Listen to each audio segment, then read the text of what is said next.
This morning, up to this point, we've heard from, I guess, what we could call the wildlife component of the industry. From here on, we kind of moved into what we might consider the agriculture portion of this workshop. As I said at the beginning, I'm very pleased at the outcome of people that have came here today, and I just want to do kind of a little visual survey for everybody here, so we kind of know who all is from where. So just quickly, how many of you here are either producers or marketers or in the cervid industry? Okay. How many of you people are here representing government, be it federal government, we'll say CFIA or agriculture or agri-food? This is just federal? Just federal for a moment. Brian, get your hand up. You're not supposed to hide in the crowd. Okay. Well, okay, I won't say representing. You're employed by, that's where you get your check from. Provincial government. Okay. How many of you are related, wildlife related, I guess, we'll call it that. Okay, good cross section. And other professionals, which would be veterinarians in private practice and research, other than the people already speaking here. Well, including the people already speaking here. Good. So like I said, I think we kind of covered waterfront, didn't we? All right. We'll move on to the next, like I said, next part of our presentation. For those of us that are in the business of raising these animals, the Canadian Food Inspection Agency plays a rather large part in our life and how we manage this stuff. I am pleased to bring Dr. Al Klemmer to us today, and he is going to talk to us about how CFIA has approached this in the past, and maybe some things, maybe a few hints of where things are going to go in the future. So I'll turn the mic over and let him turn loose.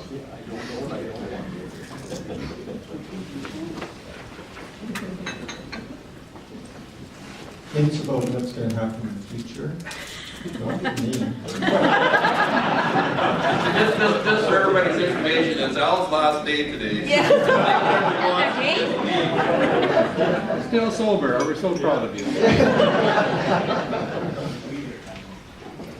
Well, thank you for inviting us here. It's not very often we get a chance to present some of the findings that we've seen related to CWD in the farm service sector. So, thank you for that.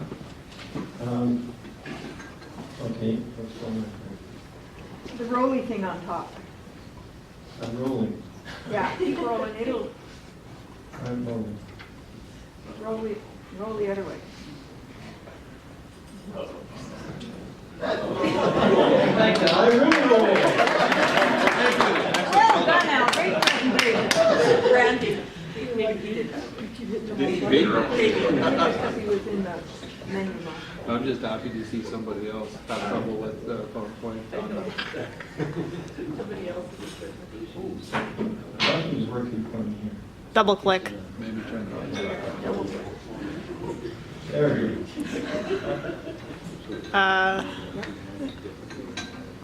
Now just use the rolling part. Should be able to click on the side of it. Yeah. But Now just use the roll. on the other side, you can go forward. There we go. Oh, I had to do that. Sorry about that. What I'm going to go over today, I'm going to just briefly touch on the history of the CWD control program and its beginnings. I want to look at spend some time with what we found with our experience with the disease itself. And we really have two different disease presentations with CWD. Talk a bit about why we saw that difference, or see that difference, the current situation, and then Gordon Mitchell from our lab in Ottawa will talk about his experience and the research that's ongoing there. So really our first case that we look at is the case in 1996. And when that came up, immediately there was talks began on what's going on here, what's going to happen. And when the second case hit in 2000, well, the talks began in earnest. And The stakeholders really that we're consulting with were Provincial Agriculture and Wildlife, Canadian Bennett's Council, which is now Canadian Cervid Alliance, Health Canada, Parks Canada, CCWHC, which is where Trent's from, Canadian Wildlife Federation, and the universities. And the objectives of it then were to review the current knowledge that was available at that time, assess potential surveillance mechanisms, consider what kind of response there should be and what the stakeholders' expectations are for a response. So is it going to be a reportable disease? Are we going to follow an approach similar to what they had already for BSE and scrapie at that time? And then identify potential control and eradication measures. We wanted to determine the industry requirements for trade, both domestically and internationally, and examine how to address any human health concerns. The information we had was obviously anything that was published at that time on CWD. We were going to look at the Canadian cases that had occurred, they looked at Colorado's and South Dakota's existing state programs, Canadian Cervid industry's expectations for CWD programs, as well as any trade implications. And in 2002, it was determined that it would become a reportable disease under the Health of Animals Act and regulations, and specifically the reportable diseases regulations, with eradication as a course of action. And the eradication would be for any CWD in farm cervids or cervids that are in zoos or collections. When we look at what's happened over the last number of years, the first grouping of diseases we saw of CWD was between 1996 and 2004. And we had 39 positive cases, and by cases I mean premises here. In Saskatchewan, there were 2 positive cases in Alberta. The Saskatchewan cases were all linked to cervid movements from one cervid premises and movement from farm to farm from there. The 2 Alberta cases could not be definitively traced to any of the Saskatchewan cases. And within that time, we depopulated 6,673 cervids, with 232 of those being positive, and that's a prevalence of about 3.5%. And spent close to $36 million in compensation for those destroyed cervids. And when we look at plotting the number of premises over time, this is what it looked like. It looks like a really nice epidemiological curve. It starts out, goes up, comes down, and in 2005, no cases. So it looks like eradication is working. Unfortunately, though, in 2006, we started seeing CWD in farm cervid premises, and it continues today. And this next grouping from 2006 to 2016 they're almost all unrelated. We really can't get too much. There's a few that have been put through movement, but mostly not. And we definitely no longer have that epidemiological curve unless it's on the uphill side of it. And from 2006 onward, now we've had 46 positive premises to deal with, another close to 6,000 cervids destroyed. Of that, though, 758 were positive, with a prevalence of 12.7%. So we're seeing a higher prevalence of positives now than the ones that we're destroying, with an additional 19 million spent in compensation, and that's not quite finalized yet. It's interesting to note, and to me, it's concerning that when we're seeing this, we're seeing the prevalence is gradually increasing since 2006, while the cervid herd population at the same time has been going down. And I guess that's concerning to me when you see something like that, and you put the two together, and it's disconcerting, I guess. This is what the last 5 years look like. And when we put these on a map, it's a neat observation that we've seen over the year, 5 years. And it's almost like what Trent and Margaret were saying, it's right along the river valleys, the ones that we're seeing. It's just an observation. I don't know if that's where all the Cervid farms are. There's a lot of other things in play there, but I found that quite interesting. The ones that are outside of that, these ones around here and up here, they're ones that are probably related to movement more than anything else. But the other ones coming down here and then going up, and these are that's the North Saskatchewan, the Battle River, South Saskatchewan, and all the way up there. This is a rather good graphic. It's looking at the inter-herd prevalence at the time of depopulation. So it's the number of positive cervids over the total number of cervids in that farm at the time of depopulation. And the blue is prevalence of less than 5%. The red is 5 to 19% inter-herd prevalence, and the green is greater than 20%. And you'll notice our first 1996 to 2004, it was really nice. We had there were 33 herds, 75% of them had a low prevalence, less than 5%. We go over here and we're finding fewer herds with the lower percentage and more herds at the higher percentage. So why the difference? Some of it,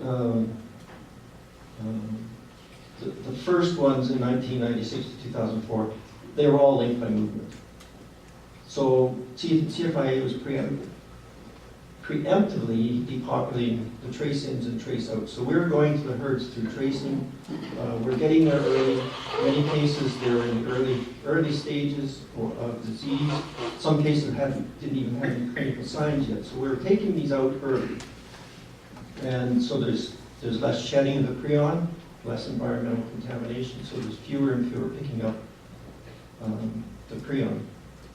Also, all the herds were elk. I'll come back to that in a minute or so. And CWD in wild cervids was just beginning to become recognized in Saskatchewan at that time.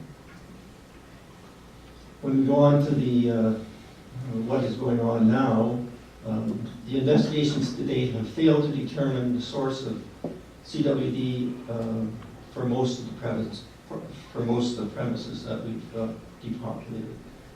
Cervid movements have not been the cause in most cases. Feed has been identified as most likely source in many of the cases. And transmission from wild cervids, either directly or indirectly, has been likely the cause in some of the cases. The other thing that we obviously have, we're getting these cases now after deaths have already occurred.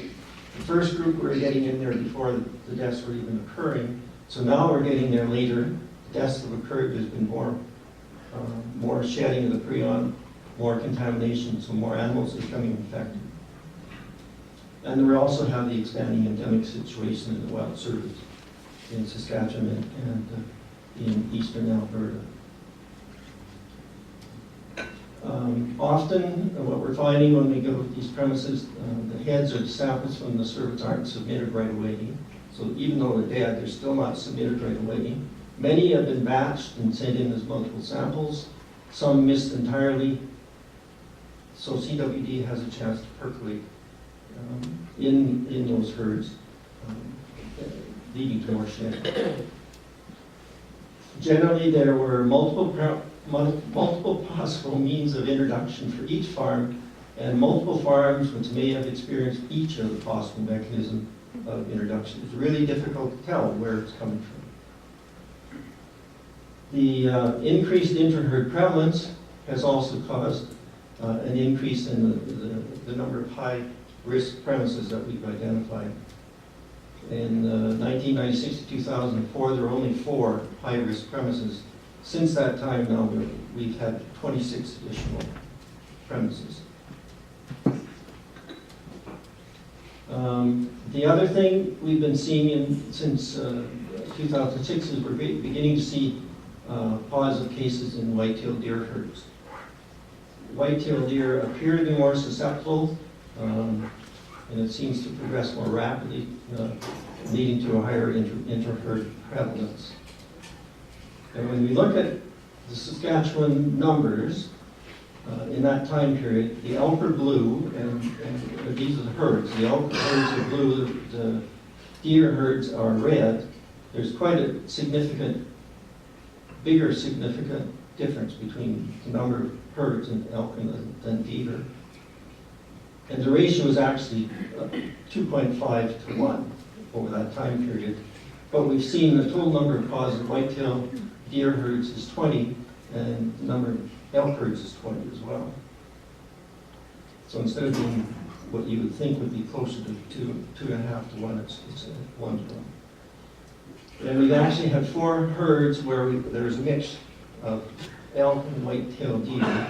And the average prevalence in the elk in those herds was 6.9%, where the average prevalence in the white-tailed deer in those same herds was 30.3%. And you'd think they'd have similar management. Again, there's a lot of factors associated with it, but you think the management practices would be similar in those. And this is just, in 2000, this is, you've seen the map before from USGS. But as you go through, this is Saskatchewan in 2000. This is what it looked like in 2004, and Margot, no, that's not an extra in there. Brian wanted me to make sure that you are not aware of that. And then as it progresses, you can just see over time. And that's 2017, and that's, you've seen this one before. And Margot, mine is March. Oh, you got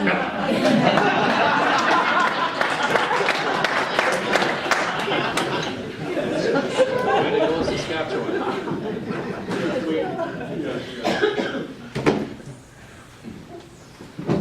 So what are some of the characteristics then that make it difficult or challenging to have an eradication program with this disease?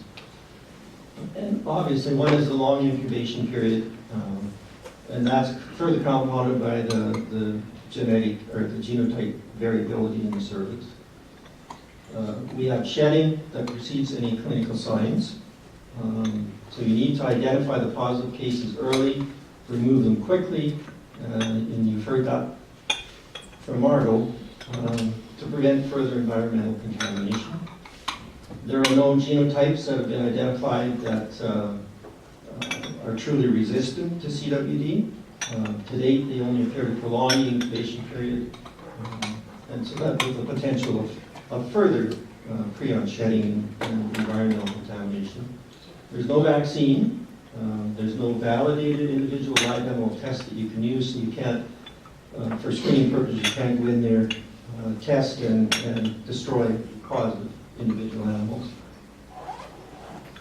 It's extremely resistant, and Margot has certainly laid that out. We have seen 18 herds that were restocked following what we thought was ample decontamination. 11 of those 18, or 61%, have come down with CWD a second time, with the average age there being 5 years ranged from 1 to 14 years. So what are we left with? When most of our usual tools that we have available for control just aren't there. We have no vaccine to prevent the disease, so we need to find a way to prevent entry of the disease agent onto these premises. And the only tool really available to us is really good, well-developed, and strictly adhered to biosecurity protocols. One method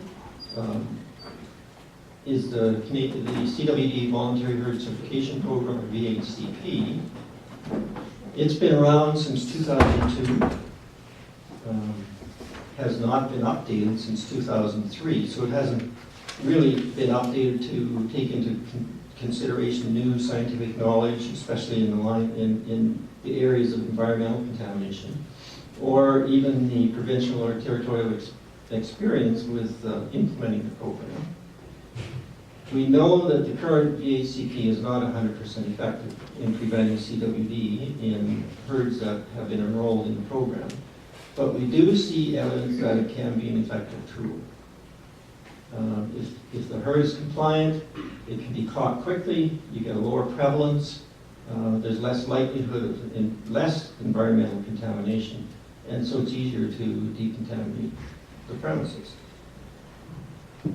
When we look at a comparison, looking at the prevalence of CWD in our positive herds, and we compare them, the herds that were not enrolled in the VHCP and those that were enrolled in the VHCP. We've had a total of 46 premises that have been positive. The average percent prevalence within those herds was 16%. It ranged from 0.18 to 84%. 33 of those 46 herds were not enrolled in the VHCP, and their prevalence is 19%, and it ranged from, again, 0.18 to 84%. 13 of those herds, though, were on the VHCP, and their prevalence is 8.17%. So it's considerably lower, and it ranged from 0.3 to 32.7. And then there's a bit of a breakdown here. It's hard to really, most of them were certified herds, but there was one at level A and one at level B. And that's what their prevalence was. And the red is 5 to 10%. The green is 11 to 24%, and the purple is the greater than 25% intra-herd prevalence. And we do see that the herds that were enrolled in the VHCP did have a lower prevalence in the first two categories anyways. And these ones, a lot, it's a higher percent prevalence in those herds. So if we can enhance that program, we should be able to further limit the introduction of the prion into those herds. And over the past, since several months, since in 2016 and 2017, there was a working group with provincial and industry participation that helped develop a draft of the new standards for the VHCP. The final version of that 2017 draft should be able to be released this spring. The pillars of the voluntary herd certification program are trying to mitigate the risk of CWD in those enrolled herds by reducing disease and environmental contamination. One of the big ones is certainly surveillance, the ongoing testing of all deaths and slaughter cervids to achieve early detection. Limiting the herd introductions to cervids that are of an equal or higher level in the program. Enhanced biosecurity, as I mentioned, biosecurity is probably the only tool we have left to deal with it. And then good records so that if it's found, you can do some proper tracing.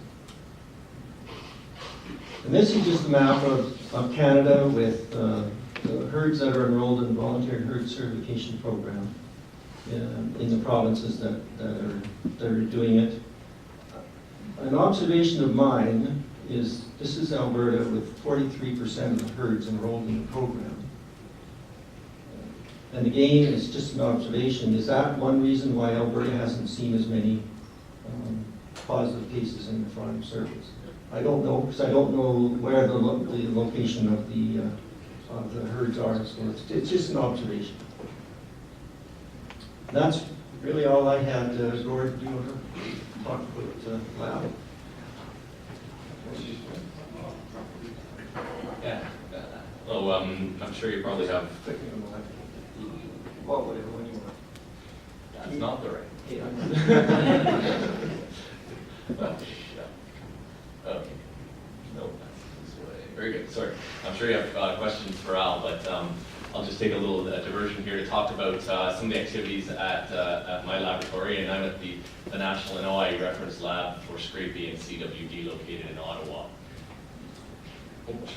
And so we do diagnostic testing for all the TSCs, actually, BSE, CWD, and Scrapie.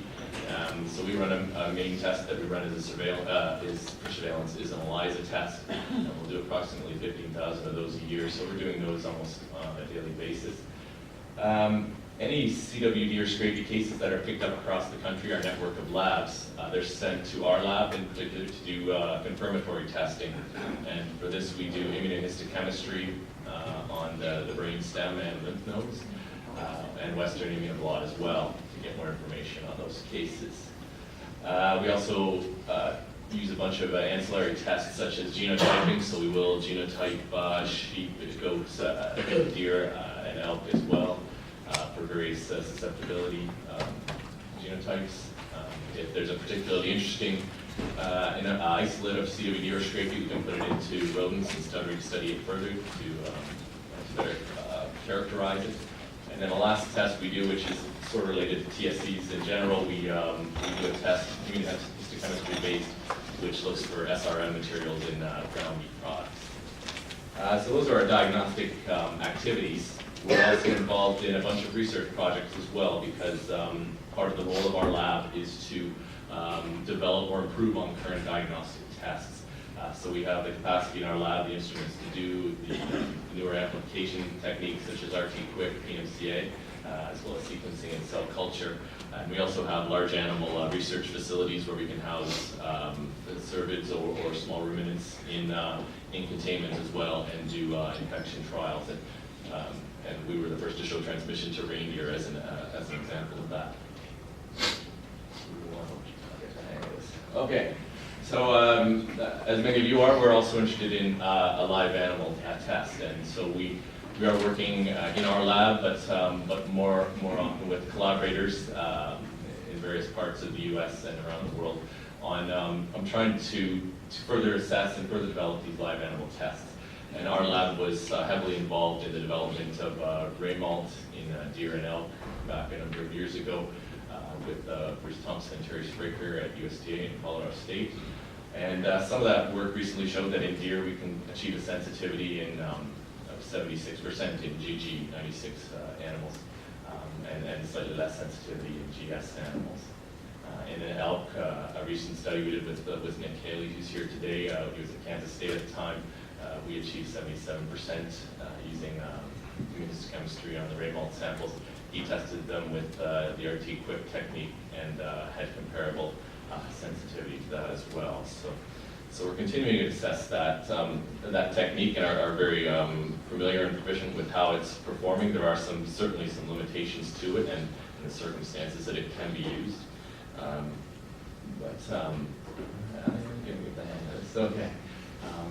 One other test, the ray malt, of course, one of the limitations of it is that it's a somewhat challenging sample to obtain from the cervids. And so everyone would like to develop a blood test. It turns out that that's an incredibly challenging thing to do because of the various inhibitors and components that are in blood. Some of these amplification techniques don't perform the best in them. However, we've done some PMCA work in our lab on goat samples mainly, but are looking to do that in cervids. Haven't had too much luck with that yet, but the group down in Texas there, led by Claudio Soto, we're we're in talks with him right now to maybe exchange some samples with them, because we seem to be having some good luck in that respect. RT-Quick, the other amplification technique, we've worked with our collaborators in Korea, and we did an infection trial in Sika deer a few years back and collected serial samples from the blood, urine and feces as well, and they seem to have RT-Quick working on some of those components as well, so that has some promise. Capture Matrix, this is a CFYA internally funded project based on a human test that was developed a number of years ago, where they use stainless steel beads to capture prions out of the blood and detect them in CJD patients. We have attempted to adapt that technique to CWD, but have not had a lot of luck with it yet. We're continuing to modify the assay. It may show some promise though in scrapie, so that's currently under investigation. And then a more recent collaboration with this larger Genome Canada project and researchers in Alberta and University of Alberta and University of Calgary are looking at even alternate means of sampling the blood and looking at potential biomarkers that may be in that could predict if an animal is or not infected with CWD.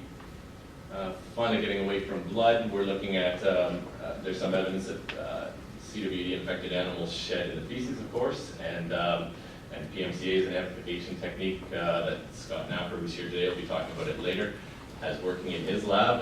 We've just initiated a big project with him to share feces from some of our depopulations, and we've of course done the post-mortem testing on these with immunohistochemistry, and we can then compare his results blindly with what he gets from the feces. And as we know too, that as mentioned earlier, prions can be excreted in a number of other biological fluids as well, such as urine, CSF, and saliva. CSF is a little hard to sample, but I'm told it can be done. But again, a couple projects working on the possibilities of those as well. But in all of these live animal tests, we run into the challenge that we don't exactly know how prions are distributed throughout an animal during the course of its disease. So if we sample and get a negative result, is that just because it hasn't been in that fluid yet? Has the genetics or the age or the road or dose or strain of inoculation there, has that somehow caused it to be negative when it's really just at an earlier stage of incubation? So those are important questions that we need to answer so that we can better understand the performance of these tests under real circumstances. Again, I'm at the low peripheral prion concentration, so when we're looking at blood and urine and feces, these are really low titers of prions in these fluids. So that comes with challenges that our tests have to really perform well in order to detect animals. Well, let's see. It's counterintuitive.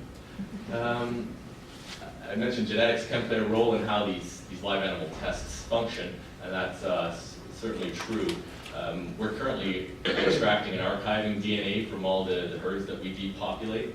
At our lab, we do analysis of codon 132 in elk and codon 96 in white-tailed deer, so those are associated with resistance.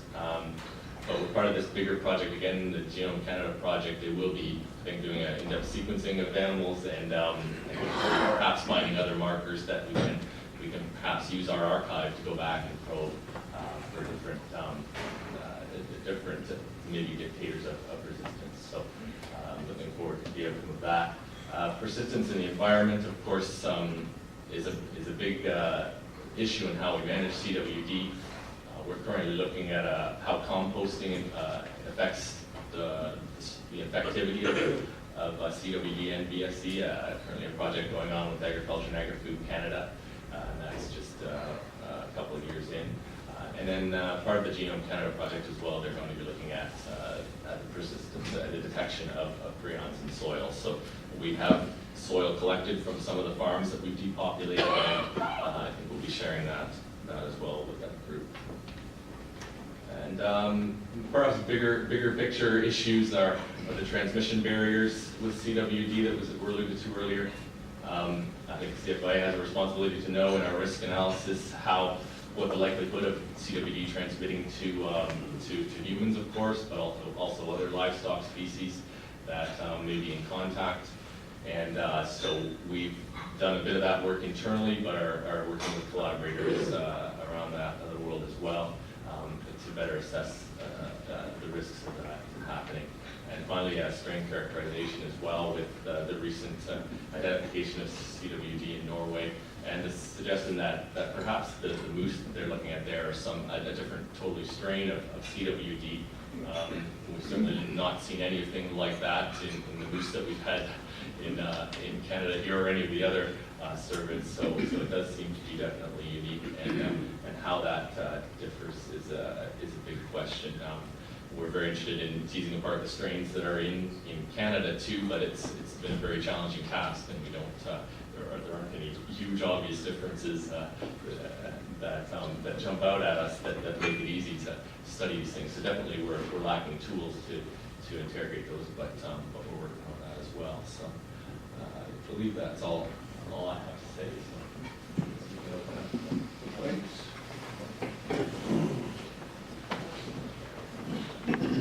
New lights back up there, go. Thank you. Okay. Questions for these guys? Turn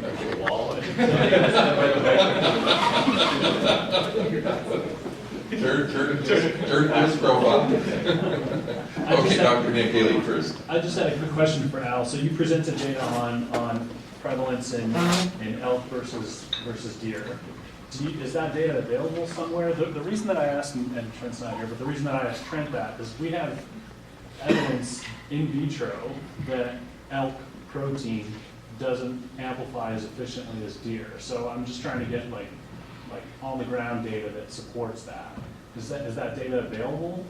The data we have is from our. Let's use the mic, please. Yeah, come up here. The data we have is from the depopulations. So we've got that raw data. We're actually, we've reached out to Trent, or he's reached out to us, I'm not sure which it was, and we're going to see if we can't get some of our data and do some better workup on it, and maybe we can come up with some better results. But what I presented today was just what we found on depopulations. Okay. I'm just looking for a place to cite it. And this is a project I'm working on with Gordon too, so. Right.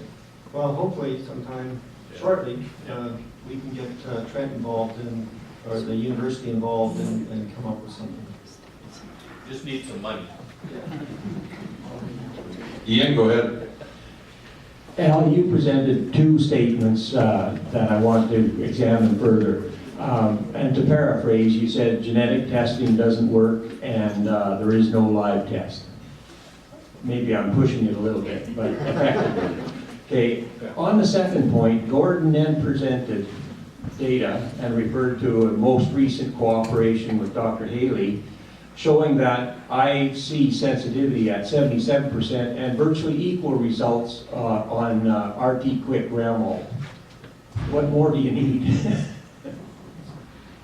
So that was IHC on the rectal biopsies compared to RT-Quick on the rectal biopsies. So yeah, we're getting about 77% of the positives, but that kind of means that we're also missing a quarter of them. So if I go out and biopsy your herd and I say, yeah, these are clear, I'm leaving a quarter of them out there on the land. So that's what I mean by that's what we mean by it's not a perfect test. In other words.